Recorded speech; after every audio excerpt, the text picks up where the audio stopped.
La première vignette clinique est portée par les collègues brestoises. On va accueillir donc Justine Lequat, qui est infirmière en EHPAD et qui travaille donc sur l'EHPAD Delcourt du CHU de Brest, si je ne fais pas d'erreur. Et elle sera accompagnée d'Hélène Beaucoudray, qui est médecin gériatre en formation. Et elles ont eu toutes les deux la chance de se rencontrer à l'unité de soins palliatifs du CHU de Brest au décours d'un stage et faire la connaissance d'un patient dont elles vont nous parler. On les écoute.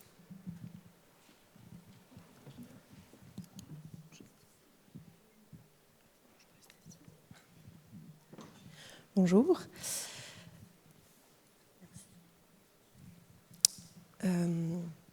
Donc j'ai rencontré ce monsieur lors de mon stage dans l'unité de soins palliatifs du CHU de Brest. Et donc c'est un monsieur qui est arrivé dans l'unité un 13 décembre, un monsieur de 84 ans. Et c'était une hospitalisation à la demande d'Appui Santé Nord-Finistère, qui est le dispositif d'appui à la coordination.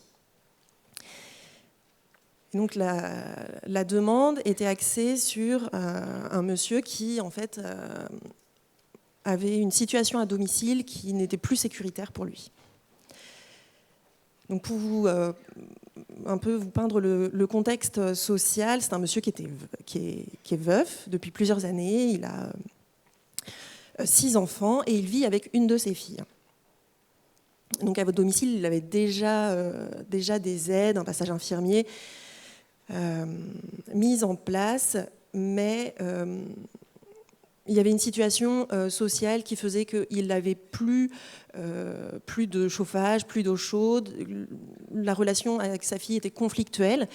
Et donc, Appui Santé Nord-Finistère avait proposé une hospitalisation que le patient a acceptée, ne se sentant plus en sécurité à domicile. Et par ailleurs, la situation était suffisamment compliquée pour qu'il y ait une demande de sauvegarde de justice qui soit quand même faite en parallèle. Donc ce monsieur arrive dans l'unité, je vais vous expliquer un petit peu son parcours médical. En fait, donc il est arrivé un 13 décembre 2023 et 12 mois avant, on lui avait diagnostiqué un cancer du rein gauche. Donc c'est un cancer qui lui avait été diagnostiqué suite à des épisodes de rétention aiguë d'urine répétitifs, avec des passages aux urgences, des hospitalisations. Et donc ce monsieur avait eu un scanner, diagnostic, et avec des métastases au niveau pulmonaire. Donc il avait rencontré l'urologue, l'oncologue, et après un passage en RCP, on lui a proposé une immunothérapie. Et donc, tout ce cheminement avait déjà pris quelques mois. Et après ça, le monsieur est perdu de vue. Et il repasse aux urgences en octobre de cette même année pour toujours ce même problème, une rétention aiguë d'urine, une sonde que les soignants à domicile sont en difficulté, n'arrivent pas à changer la sonde. Passage aux urgences, hospitalisation, il re-rentre dans la boucle médicale. Là, on se rend compte qu'il y a une majoration effectivement de la masse rénale, une majoration des métastases pulmonaires. Donc il revoit l'urologue, il revoit l'oncologue. Nouvelle proposition d'immunothérapie que le patient refuse pour tout un tas de raisons, organisationnelles, les effets secondaires. En tout cas, c'est pas il ne souhaite pas cette immunothérapie. Et donc est organisé un retour à domicile dans cette situation sociale dont je vous parlais, et difficile, et son arrivée donc dans l'unité de soins palliatifs en décembre. Donc ce monsieur, quand il est arrivé, pardon, excusez-moi, je reprends parce qu'il y a quand même un autre point très important dans les antécédents de ce monsieur, c'est qu'il a une insuffisance cardiaque importante, avec un problème valvulaire qui fait qu'il est très, très à risque de décompensation, de détresse respiratoire aiguë, comme on vous en a parlé ce matin. Et donc ce monsieur arrive et sa principale plainte, c'est des essoufflements. des essoufflements au moindre effort, c'est-à-dire que même se déplacer dans la chambre, dans l'unité, c'était difficile d'atteindre les toilettes sans être essoufflé et avoir besoin de s'asseoir. Donc voilà, ça c'était sa principale plainte, sa seule d'ailleurs. Donc on a adapté les thérapeutiques pour qu'ils soient le plus confortables possible, à la fois effectivement sur ces médicaments pour l'insuffisance cardiaque, et puis on a quand même dû ajouter aussi de la morphine pour qu'ils soient plus confortables. Et donc au cours de cette hospitalisation, la situation en tout cas sur les essoufflements permet et avec les soins qui sont apportés par les équipes, trouver quand même un équilibre et un confort dans le quotidien. Et il présente quand même aussi un syndrome anxio-dépressif, et au cours de l'hospitalisation, il ne nous fait quand même pas d'idées suicidaires. Donc ça a été aussi une autre difficulté qu'on a rencontrée, c'est comment gérer ça. Ce monsieur était connu par l'équipe mobile de gérontopsychiatrie de l'hôpital qui, du coup, a pu se déplacer dans l'unité, le revoir et reprendre un suivi qui avait été, en fait, interrompu quelques mois plus tôt. Donc ça, c'est quelque chose aussi qu'il a apprécié, de reprendre ce suivi avec des médecins et des infirmiers qu'il connaissait. Il a aussi accepté de rencontrer le psychologue de l'unité, qui a pu aussi beaucoup nous aider sur le risque suicidaire, qui en fait nous a été rapporté comme modéré dans le sens où il n'y avait pas de risque de passage à l'acte, mais on avait pas mal d'angoisse à essayer de soulager au mieux. C'est un monsieur qui a aussi eu une prise en charge avec les kinésithérapeutes de l'unité. Et donc, il avait l'occasion de sortir dans le parc, parce qu'on a la chance d'avoir un parc autour de l'établissement. Et chose qu'il ne sortait plus de chez lui. Et c'est vrai que c'était un vrai confort qu'il attendait avec impatience, parce que malheureusement, ce n'était pas quotidien. Donc voilà un peu ce qui s'est passé pendant son séjour. Il a aussi rencontré très régulièrement les bénévoles, parce qu'il était très en demande d'échanges. Et surtout, il se plaignait beaucoup d'ennuis. Donc en fait, cette présence paramédicale, bénévole, et la kiné, tout ça, c'était vraiment quelque chose qui lui faisait du bien. Et il le verbalisait. Et en fait, c'est posé la question on a une stabilité clinique, en tout cas des symptômes, on arrive à trouver un équilibre, et puis les semaines passant, la question s'est posée de comment fait-on ? Ça reste un patient qui est à risque de décompensation aiguë, donc c'est vrai qu'un retour à la maison, qu'on a bien évidemment discuté avec lui, avec la famille, avec l'assistante sociale, les personnes qui intervenaient au domicile et sa tutrice. Donc voilà, il y avait quand même beaucoup d'intervenants. Nous est apparu toujours pas sécuritaire parce que pas de réel aidant à la maison. Et lui ne se sentait pas en sécurité. Donc ça, c'était une première chose. Il a été, à un moment donné, abordé la possibilité d'aller vivre chez sa fille. Et ça, c'est le monsieur qui a tout de suite refusé, parce que sa fille avait des problèmes de santé et il ne voulait pas être un poids pour elle. Et donc, là, c'est toujours un peu enfin, nous, ou en tout cas moi, que je trouve délicat, il se sent bien dans l'unité, et puis on aborde le sujet d'un projet de sortie, et vers quoi.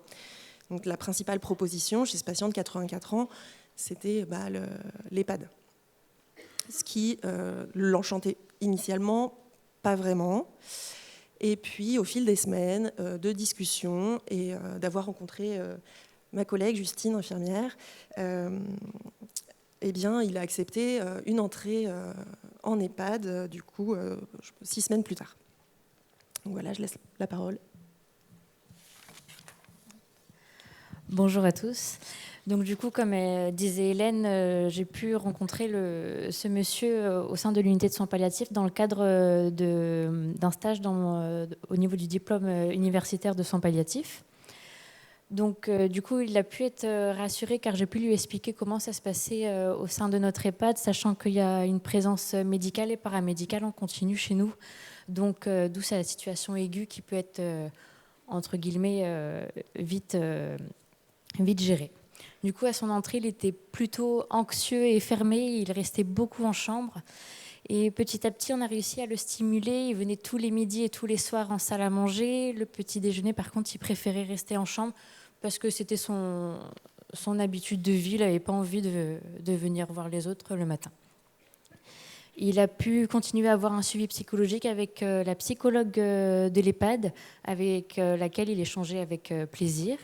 Sa famille venait toujours lui rendre visite régulièrement. Il participait également à certaines animations suivant ses envies et son état de fatigue. Il aimait bien faire des blagues et des épisodes de charme avec les soignants. Par contre, pendant le mois de juin, du coup, sa santé s'est assez dégradée, une altération de l'état général avec des pertes d'appétit, des douleurs abdominales qui ont montré en fait une aggravation de la maladie. Il y a eu également son problème de sonde urinaire qui a été arraché à plusieurs reprises par lui. Du coup, il y a eu des sondages difficiles, donc très compliqués pour ce monsieur qui était déjà assez fatigué. Et du coup, au fil du temps, plus ça allait, moins la santé était correcte. Il a fait un épanchement pleural qui a nécessité plus ou moins une ponction au final qui n'a pas eu lieu car il y avait une faible abondance. Du coup, à la suite de ces problèmes de santé, un entretien a été fait avec le médecin et la famille pour expliquer du coup la démarche palliative et l'aggravation de la maladie, mais avec quand même une possibilité de rester au sein de la résidence, car du coup, présence d'une infirmière jour et nuit pour pause thérapeutique et une présence médicale s'il y avait besoin. Du coup, quand son état de santé s'est dégradé, il a eu également un suivi d'une ergothérapeute pour installer un fauteuil roulant de confort ainsi qu'un matelas dynamique pour éviter la présence de plaies. On a également fait appel à l'équipe mobile de soins palliatifs, du coup, qui fait partie de l'unité de soins palliatifs où il avait fait le séjour, qui nous ont proposé de majorer les thérapeutiques, dont la morphine, et ainsi que de mettre de l'hypnovèle la nuit pour améliorer son sommeil. On a également pu appeler le médecin de soins palliatifs du coup de l'unité de soins palliatifs qui l'avait suivi durant son hospitalisation et du coup qui a pu complémenter ce que nous avait dit l'équipe mobile. Et du coup, il est décédé début juillet au sein de l'EHPAD. Donc il est quand même resté 6 mois au sein de l'EHPAD.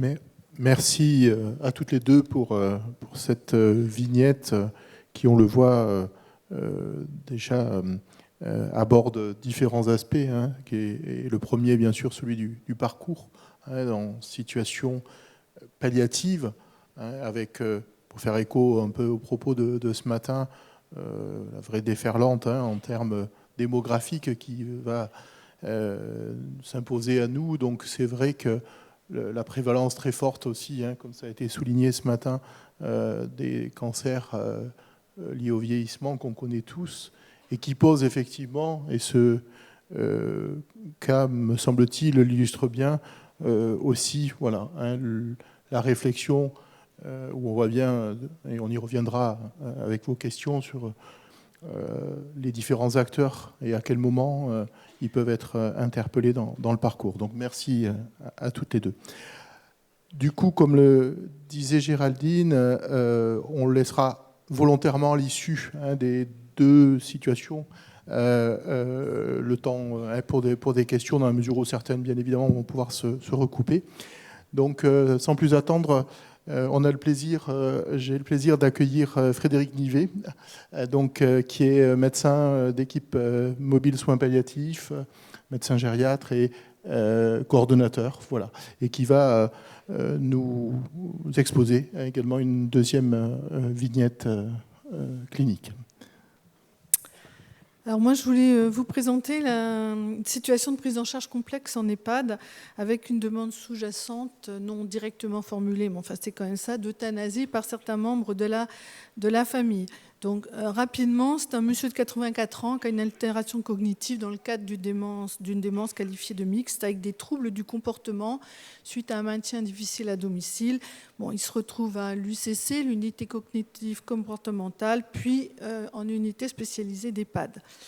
Donc c'est vrai que depuis 2020, donc ça c'était courant 2024, depuis 2020 on a des troubles de la mémoire aggravatifs, des modifications du comportement, un type d'irritabilité, impulsivité, colère, des délires de type persécutif, peur d'empoisonnement, hallucination, nuit agité, voilà, perte d'autonomie globale.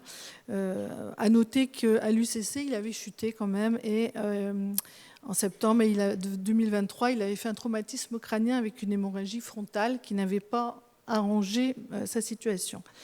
Bon, au niveau autres pathologies, rien de très particulier en fait, à part un diabète, des chutes à répétition et un syndrome dépressif. Par contre, on a un contexte social et familial qui est un peu plus complexe. Là, à ce moment-là, il est marié en seconde noces avec 2 filles plutôt jeunes, une ado et une jeune adulte qui sont à domicile. Fille cadette vivant mal les troubles cognitifs de son père. L'épouse est présente quasiment tous les jours à l'EHPAD. Elle est plus jeune, toujours en activité et épuisée. Sinon, il y a 3 enfants d'un premier mariage, dont un fils qui est éloigné vivant à l'étranger, un fils à proximité avec la belle-fille, sa femme, qui est présente, et une fille plus éloignée. À noter également une sœur qui vient régulièrement. Donc on voit une famille assez présente. Le monsieur a été mis sous tutelle extérieure par un juge.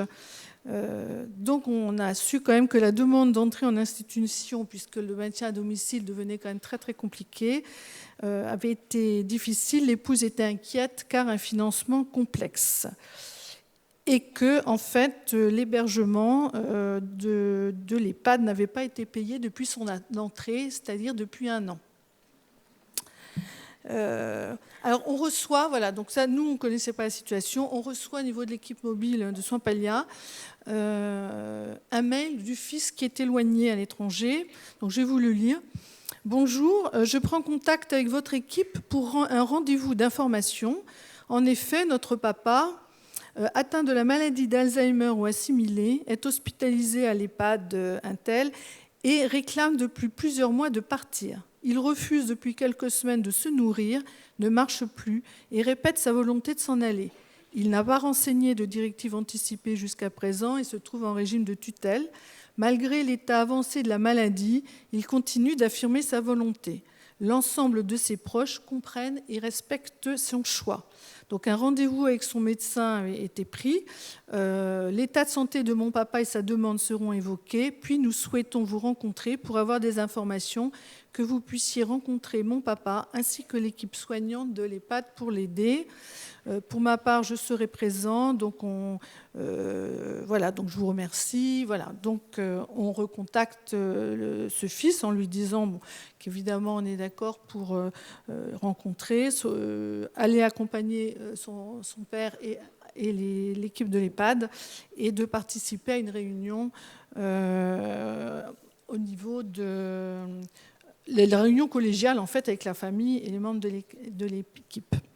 Alors, on a commencé par rencontrer l'équipe dans son unité, où il y avait médecins, tout l'ensemble IDE, aides-soignants, psychologues, l'ensemble des différents professionnels pluridisciplinaires qui s'en occupent. Et le médecin nous raconte quand même qu'il a vu récemment 2 membres de la première famille, une fille et a priori la belle-sœur et l'épouse qui était là, et les 2 membres de la première famille étaient en pleurs, sont en colère contre le fait que la loi ne prévoit pas de prendre en compte la maladie d'Alzheimer. Et elle demande de tout arrêter au niveau des soins pour ce monsieur. L'épouse, il nous dit, l'épouse ne disant trop rien. On discute avec l'équipe qui nous rapporte, elle, du coup, ce qui se passe à l'EHPAD et son point de vue, par rapport à ce que disait le fils qui refusait de manger et tout ça. Donc en fait, l'équipe dit, Il mange bien et seul dans l'ensemble, mais il a parfois des refus d'alimentation, auquel cas le repas est décalé. Bon, il mange s'il veut, bien sûr, on ne le force pas. Il peut être gourmand. La prise des traitements est fluctuante, car il a plus ou moins peur d'être empoisonné par moment. Il a une marche précaire, un syndrome post-chute. Il dort plutôt correctement, plus ou moins avec contention, mais la prise en charge est aléatoire. Parfois, il est très bien, il coopère et participe volontiers aux activités. Et parfois, la prise en charge est difficile car il est halluciné, agressif et il crie. Et l'équipe nous dit, il baisse ces derniers mois, il a fait plusieurs infections qui font que son état général a diminué. Il est plus fragile et vite fatigable. On voit bien qu'il y a un décrochage au niveau de son état de santé global. Par contre, avec l'équipe, il ne demande pas à mourir. Il peut être joyeux, souriant, je vous reprends les termes de l'équipe, mais il a un discours différent avec ses enfants. Alors, il est content de les voir, il les attend, mais il est perturbé suite à leur visite en disant à l'équipe qu'il leur coûte, qu'il est un poids pour eux, je vais me foutre en l'air. Et du coup, les professionnels sont mal à l'aise avec ces retours, car il n'y a pas ces propos avec eux.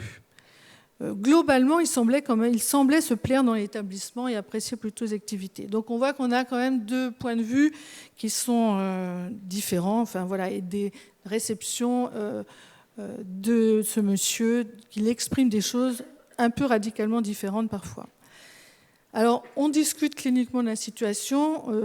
Il n'y a pas de symptômes réfractaires à proprement parler, mais il a quand même déjà été acté pour lui une prise en charge de type palliative, sans réanimation en cas de décompensation aiguë, ni de transfert, pas de chirurgie. On prévoit donc les traitements de base, les traitements de confort, éventuellement des antibiotiques s'il y a de la fièvre et un problème infectieux. Il a été dit à la famille qu'il n'y avait pas d'obstination déraisonnable.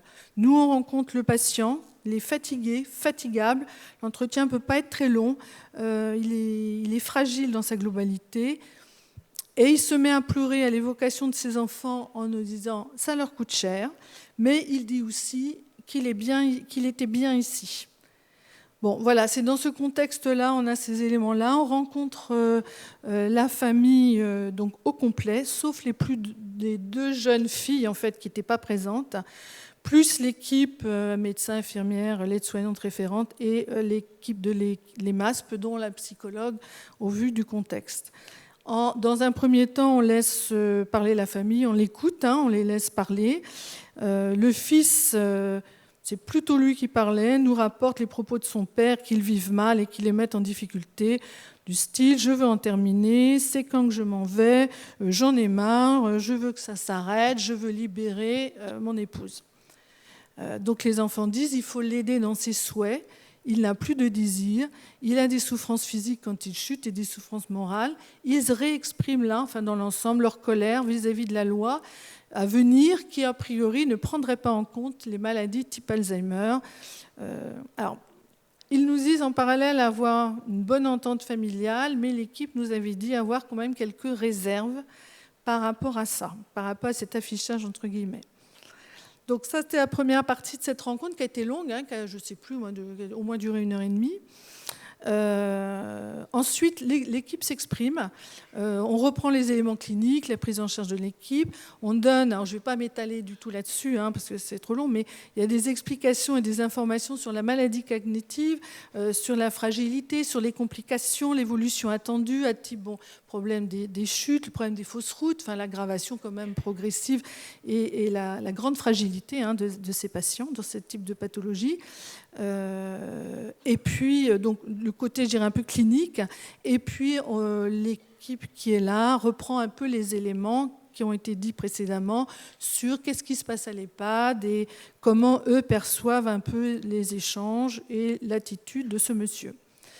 Ensuite, on a un échange, une réflexion, en gros, sur comment on peut accompagner au mieux ce patient. Et on a donc on échange autour de la délicate question de recueillir son avis. Ça a été évoqué ce matin déjà, mais comment recueillir l'avis de ce monsieur qui a quand même des troubles cognitifs avérés en fonction de son comportement, différent selon les interlocuteurs, les ambivalences, comment aller recueillir ça, la question du sens de l'accompagnement et des actes réalisés. Donc, moi, c'est quelque chose sur lequel je venais régulièrement. Quand on pose un acte, quel qu'on soit médecin, infirmière, aide-soignant, n'importe qui, quelle est mon intention derrière et à qui ça fait du bien, en gros, hein.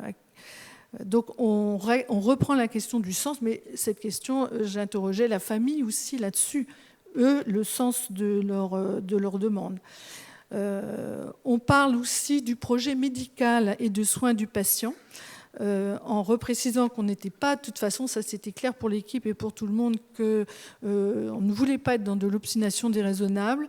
On a parlé de l'équilibre quand même parfois délicat entre le non-abandon de soins et le non-acharnement thérapeutique, et que notre démarche n'était pas du tout de le maintenir en vie coûte que coûte, mais on était plutôt sur une prise en charge confort et de qualité de vie autant que possible, et que les traitements continués avaient été continués pour limiter les souffrances. Donc, je ne l'ai pas dit, mais c'est vrai qu'on les avait vus, on avait rediscuté, on avait fait un peu le ménage dans l'ordonnance de ce monsieur et limité les traitements qui nous paraissaient vraiment sans intérêt particulier. Donc on redit qu'il est acté qu'il n'y aura pas de réanimation, pas de transfert, qu'il sera pris en charge à l'EHPAD avec le soutien de l'équipe mobile. Au final de cet échange, ils sont arrivés, ils étaient plutôt tendus, pas agressifs, hein, mais on sentait bien quand même assez tendus. On sent que les membres de la famille semblent plutôt satisfaits des échanges, des approches thérapeutiques et des réflexions. Ils sont plus détendus, plus souriants. Et le fils nous dit quand même, il nous dit avoir une vision moins binaire de la situation de son père. Ils se disent rassurés.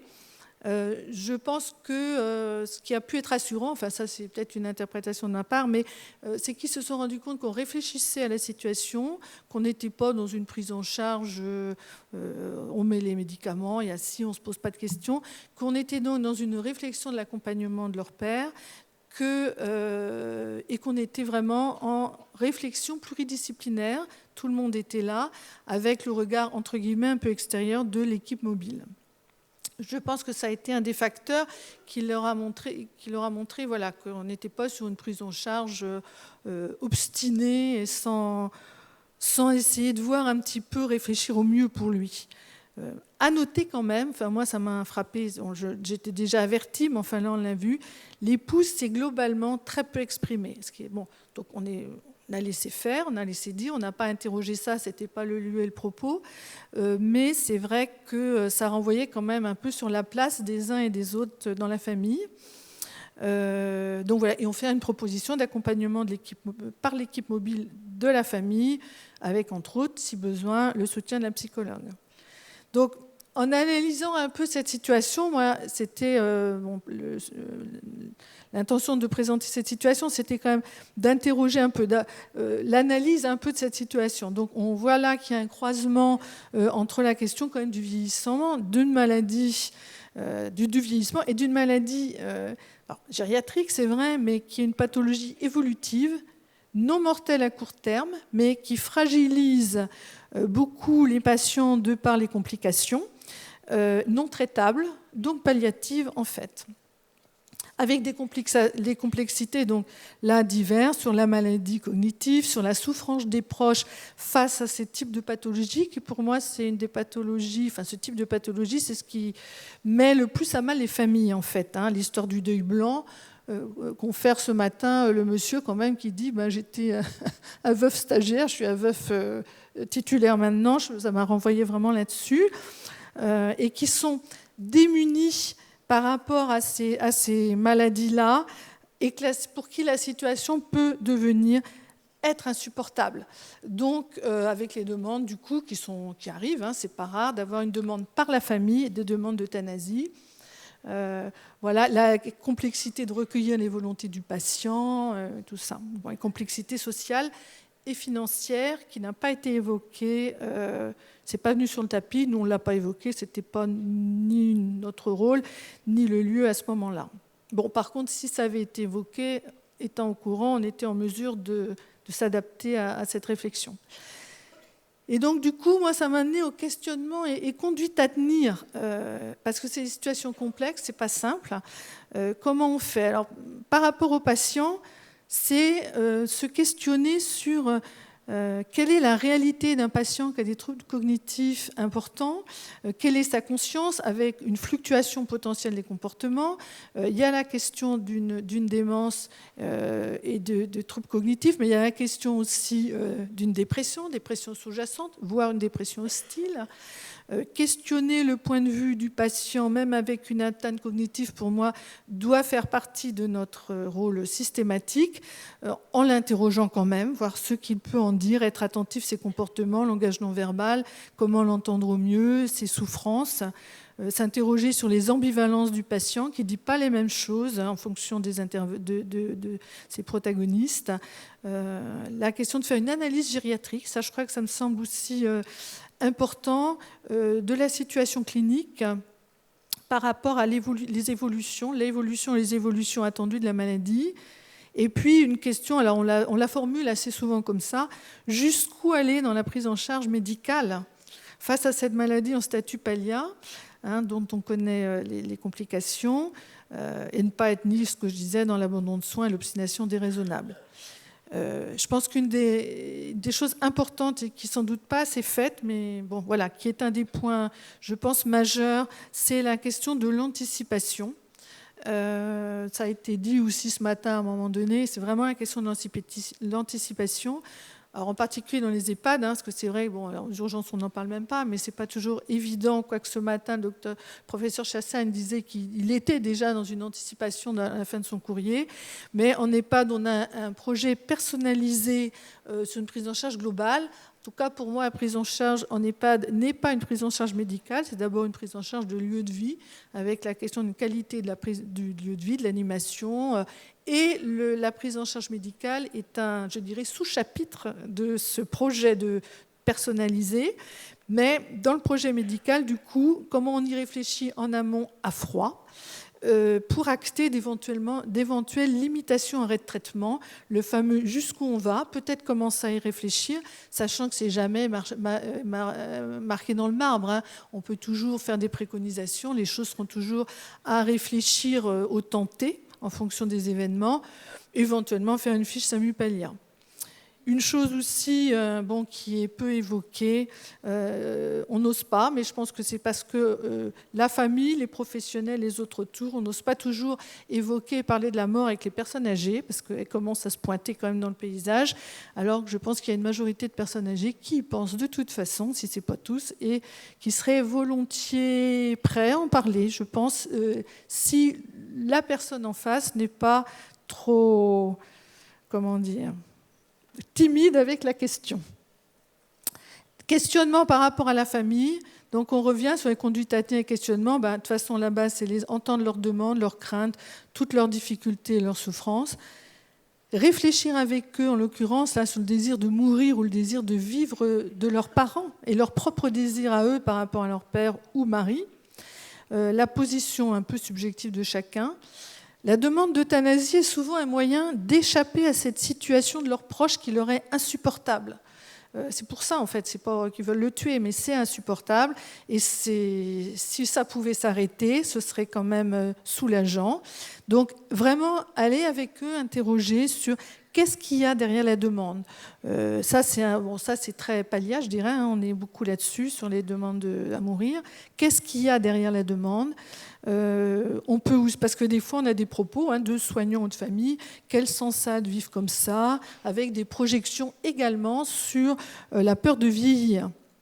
Donc comment créer un espace de communication avec la famille pour s'interroger sur ce qu'ils en comprennent, rechercher des malentendus, essayer de saisir un peu les interprétations des uns et des autres, parce que ça nous arrive à tous. Quelles intentions on prête à l'autre quand il dit ceci ou cela, nos interprétations à interroger, l'élaboration de l'alliance, des réflexions collégiales.